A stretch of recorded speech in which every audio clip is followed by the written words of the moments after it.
Paz do Senhor Jesus, bom dia. Quero deixar aqui o texto bíblico para a nossa meditação.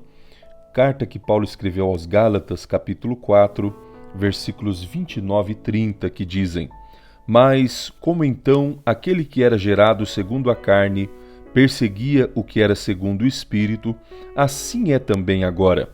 Mas que diz a Escritura? Lança fora a escrava e seu filho, porque de modo algum o filho da escrava herdará com o filho da livre. Interessante ver a história que gira em torno deste texto que Paulo está trazendo ao coração dos Gálatas. Abrão havia sido chamado por Deus para constituir uma grande nação, mas, Sara era estéril. E isso era um problema sério para quem deveria ser pai. Bom, era um problema para os homens, não para Deus. Foi quando Sarai teve talvez a pior ideia da sua vida, que foi entregar sua serva Agar para que Abrão tivesse um filho com ela.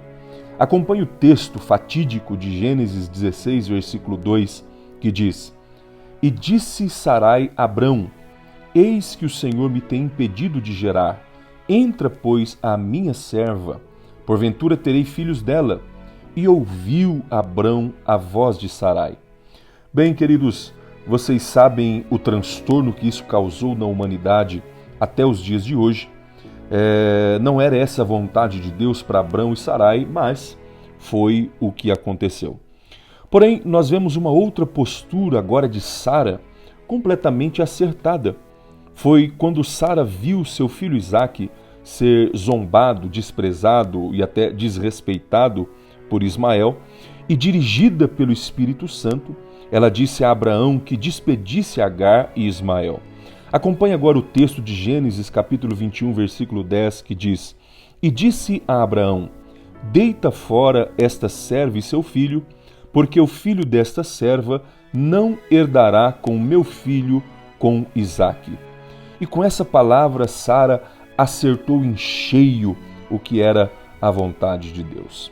O que me faz refletir com você neste dia o seguinte: quando nós estamos certos ou quando nós estamos errados? Qual, queridos, é a nossa referência? Por que Sarai errou em sua primeira decisão, embora parecendo tão coerente, mas acertou em cheio, embora parecendo tão cruel? A resposta é o propósito de Deus. O propósito de Deus sempre deve ser nossa referência.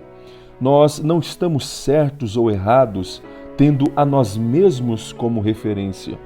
Muito menos estamos certos ou errados quando aprovados por outros ou pela sociedade em que vivemos. Errar ou acertar depende de sermos coerentes com o propósito de Deus.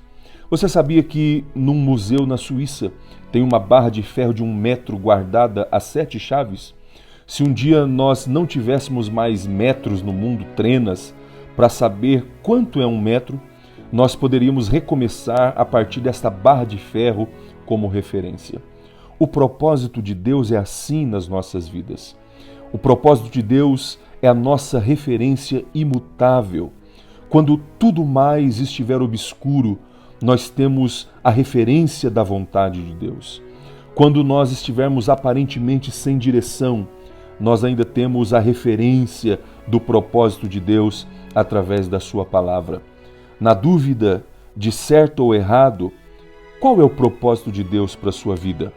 Eu te convido então a reconhecer o propósito de Deus como uma referência diretiva, norteadora em sua vida, e com certeza nossas decisões serão mais acertadas, tendo em vista o propósito de Deus. Que Deus te abençoe neste dia com ricas bênçãos. Um grande abraço em nome de Jesus.